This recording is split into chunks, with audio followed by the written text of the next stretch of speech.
के पदाधिकारियों की एक मीटिंग चल रही थी, तभी बहुजन विकास अघाड़ी के कार्यकर्ता होटल पहुंच गए और बवाल शुरू कर दिया। बहुजन अघाड़ी के कार्यकर्ताओं का आरोप है कि तावड़े पैसे बांटने आए थे। बवाल बढ़ने पर पुलिस मौके पर पहुंच गई। बहुजन विकास अघाड़ी विधायक क्षितिज ठाकुर मौके पर पहुंचे और उन्होंने पुलिस को एक डायरी दिखाई। दूसरी तरफ तावड़े ने पैसे बांटने के आरोपों को सिरे से खारिज किया है।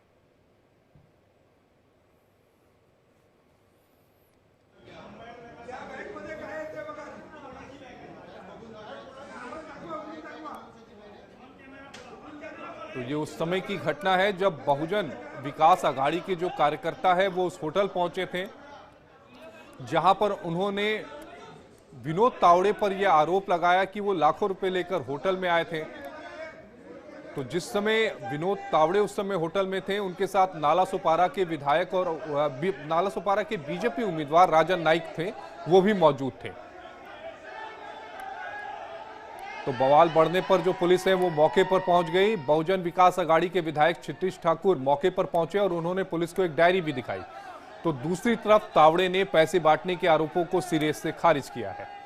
इस पर बीजेपी की तरफ से भी रिएक्शन आया है, जिसमें बीजेपी ने कहा है कि इस पूरे मामले की जांच होनी चाहिए, क्योंकि जिस पैसा बांटने की बात कही जा रही थी वो पैसे कहीं भी किसी भी वीडियो में नजर नहीं आ रहे हैं।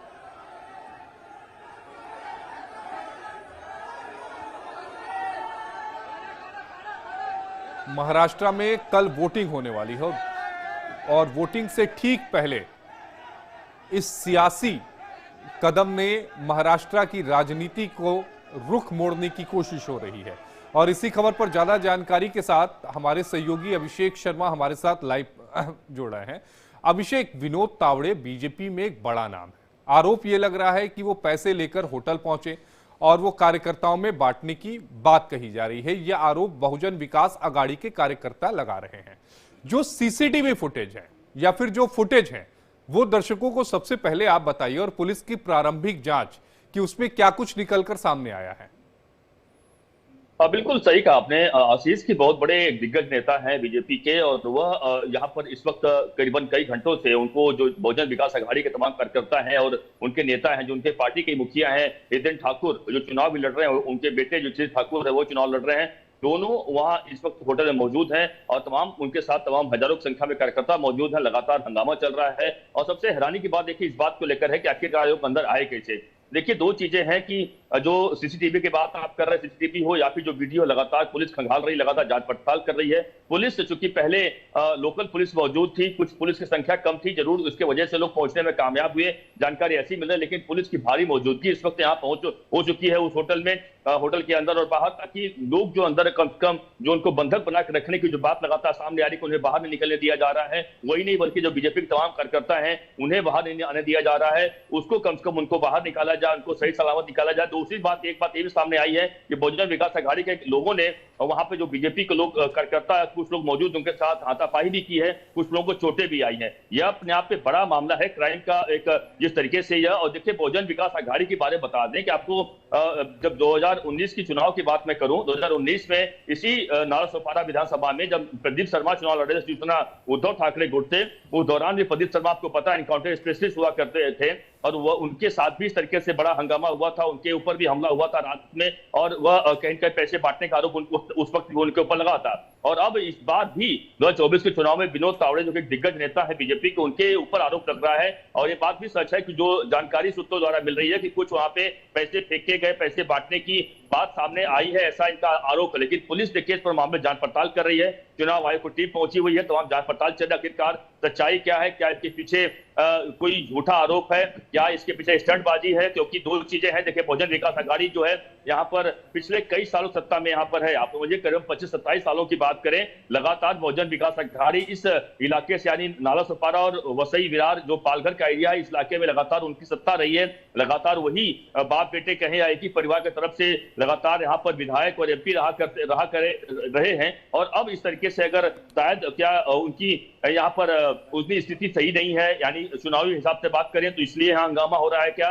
क्या सच में क्या है, तमाम एंगल पर पुलिस जांच पड़ताल कर रही है। लेकिन हाँ, ये बात बिल्कुल सही है कि आरोप बिल्कुल लगा है पैसा बांटने का। विनोद तावड़े चूंकि उस इलाके में रहते नहीं है, बल्कि उनका घर की बात करें मुंबई के विलेपाले में रहा करते हैं, लेकिन इस इलाके में जो जानकारी मिली, यहाँ पहुंचे जरूर थे। वो पहुंचे इसलिए भी थे कि कार्यकर्ताओं से मीटिंग करना था उनको। अभिषेक जी, मीटिंग इस बात अभिषेक, एक सवाल यह है कि नाला सुपारी और वरसई का जो इलाका है वो बहुजन विकास आघाड़ी का गढ़ है, इसमें कोई दो राय नहीं है। लेकिन सवाल यह उठता है कि अगर एक बार उनके आरोपों को सही भी करार दिया जाता है, लेकिन फिर भी किसी को बंधक बनाना, कानून को अपने हाथ में लेना, और वो भी तब जब कोई कैश की बरामदी कहीं से दिख ही नहीं रही है। बिल्कुल बिल्कुल सही कहा आपने। बिल्कुल देखिए, वो लोग तो ऐसे आरोप लगा रहे हैं, बता रहे हैं कि वहां पे एक बैग मिला है, बैग में पैसा मिला है, ऐसा आरोप लगा रहे हैं। लेकिन ये बात सही कह रहे हैं कि वहां पर पैसे, और ये बात भी देखिए दूसरी तरफ से भी आरोप लग रहा है, बीजेपी की तरफ से जो जानकारी मिली है कि वो लोग बोल रहे हैं कि पैसा वो लोग बाहर से लेकर आए, बाहर से पैसा लाकर उन्होंने वहां पर उड़ाने की कोशिश की है। तो देखिए, आरोप प्रत्यारोप तो चुनाव में चल रहा है, लेकिन चुनाव में एक खूनी संघर्ष कहें या चुनाव में इस तरीके से जो महाराष्ट्र में कब सब देखने को नहीं मिलता था, लेकिन महाराष्ट्र में इस बार और पिछली बार देखने को मिला था, लेकिन इस बार बड़े पैमाने पर देखने को मिला। आप देखिए, अनिल देशमुख की बात कर रहे हैं, आप नागपुर में काटोल में देखें किस तरीके से उनके ऊपर हमला किया गया। ऐसे कई जगहों पर अमरावती में हमला किया गया कुछ लोगों पर। तो अभिषेक, आप हमारे साथ रुकिएगा। हमारे साथ प्रियंका चतुर्वेदी जी जुड़ रही हैं, शिवसेना की सांसद है। प्रियंका जी, इंडिया डेली में आपका बेहद स्वागत है। विनोद तावड़े जी पर आरोप यह लगा है कि वो करोड़ों रुपए होटल में लेकर गए और बांटने का आरोप यहां पर उनके ऊपर बहुजन विकास आघाड़ी ने लगाया है। आपकी प्रतिक्रिया सबसे पहले इस पर। सबसे पहले तो ये आरोप नहीं है, बहुत सारे वीडियो चल भी रहे हैं जहाँ के उनकी बैग में से पैसा निकला है। उनके बैग में साथ में एक डायरी निकली है जहाँ पे उन्होंने बताया है कितना पैसा कहाँ खर्च हुआ है। मैं बस एक है, विनोद तावड़े कोई छोटे मोटे नेता नहीं है, बीजेपी के जनरल सेक्रेटरी इंचार्ज हैं। आज उनके बैग में विरार में जाकर एक होटल में पैसा बांटने का काम क्यों चल रहा है? हम शुरुआत से कहते आए हैं, भारतीय जनता पार्टी अगर फ्री एंड फेयर चुनाव करेगी तो हर जगह से हारेगी, पर पैसों के बल पे इन्होंने महाराष्ट्र की सरकार गिराने का काम किया। 50 खोके एकदम ओके कर नंगा नाच हमने गोवा की टेबल्स पे देखा है। आज वही नंगा नाच यहाँ पे देख रहे हैं जहाँ पे वो इलेक्शन आउटकम प्रभावित करने की कोशिश कर रहे हैं, क्योंकि जानते हैं कि जनता इनके ऊपर विश्वास नहीं रख रही है। आज वही गाड़ी मेहनत की कमाई जो जनता की है, वही इलेक्ट्रल बॉन्ड, वही पीएम केयर्स फंड का पैसा और गुजरात के इंडस्ट्रियलिस्ट का पैसा जो यहाँ पे यूज किया जा रहा है, आज जनता के सामने आया है। एक बयान दिया है उद्धव ठाकरे जी ने, जिसमें उद्धव ठाकरे जी ने यह कहा कि जब चुनाव अधिकारियों ने मेरा बैग चेक किया तो उन्हें कुछ नहीं मिला। अब सुनने में आ रहा है कि विनोद तावड़े जी के बैग से पैसे मिले। सवाल उन्होंने ये भी उठाया कि अनिल देशमुख के ऊपर जो हमला हुआ, जो पत्थर चले, इसकी भी जांच होनी चाहिए। बिल्कुल होनी चाहिए। मैं बार बार हर चैनल पर यही कह रही हूँ कि उद्धव ठाकरे जी का बैग 4 बार चेक किया यही इलेक्शन कमीशन ने, और आज यही इलेक्शन कमीशन है जो नाकामयाब रहा कि ये जो 5 करोड़ पैसे पाए गए हैं वो इलेक्शन कमीशन की रेड से नहीं निकले हैं, वो जनता ने और जो कैंडिडेट हैं उनने जो हमला बोला है तब जाकर मिले हैं।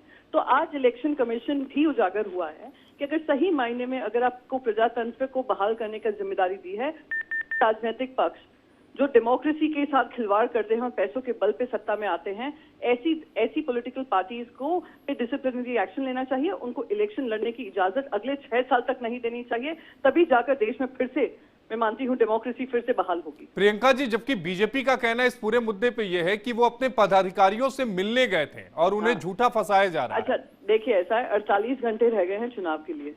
क्या पदाधिकारियों से मीटिंग होगी इनकी? और क्यों विरार में जाकर होगी? क्यों एक होटल के अंदर होगी? ये इतना झूठ परोसना बंद करें। सच्चाई ये है कि वो खुलेआम पाए गए हैं और खुलेआम पैसों का बांटने का काम कर रहे हैं।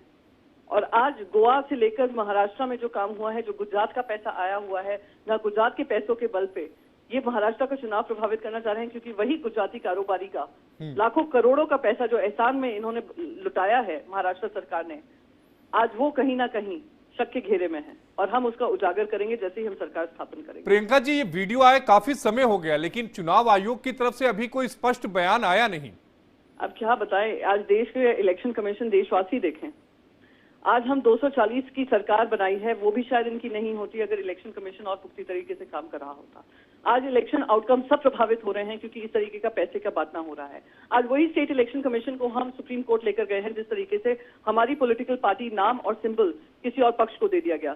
चोर चोरी करता है और चोरी का सामान भी उसको देने का मौका मिलता है। ऐसा काम आज स्टेट इलेक्शन कमीशन ने किया। आज अब ये तय जनता करेगी कि ऐसे चोर और धोखेबाजों के साथ रहना है या हमारे साथ मिलकर ये लड़ाई लड़नी है। प्रियंका जी, एक छोटा आखिरी सवाल का जवाब दे दीजिएगा कि अगर इलेक्शन कमीशन की तरफ से कोई कार्रवाई नहीं होती तो शिवसेना यूबीटी का अगला कदम क्या होगा? हमारा कदम वही है कि जनता के बीच में जाएंगे, जनता के बीच में हमें सत्य रखेंगे। हर टेलीविजन चैनल पे आज ये दिख रहा है किस तरीके से महाराष्ट्र चुनाव को प्रभावित करने की कोशिश की गई है, किस तरीके से लोकसभा हार के बाद 1,500 तो महिला के हाथ में दिए ही, पर एक महिला के ऊपर 15 लाख रुपए का प्रचार कर करके अपना वोट पाने का काम कर रहे हैं। ऐसे प्रचार वाली सरकार, ऐसी झूठी मक्कार सरकार को क्या मत देकर अब महाराष्ट्र के साथ विश्वासघात करना चाहिए। जी प्रियंका जी, आपका जुड़ने के लिए बेहद शुक्रिया। प्रियंका चतुर्वेदी जी सांसद शिवसेना यूबीटी के हमारे साथ जुड़ी थी। इसके अलावा हमारे साथ अभिषेक, हमारे सहयोगी मुंबई के जुड़े थे। आप दोनों का जुड़ने के लिए बेहद शुक्रिया। बुलेटिन में वक्त हो गया एक छोटे से ब्रेक का। ब्रेक के बाद फौरन हाजिर होते हैं।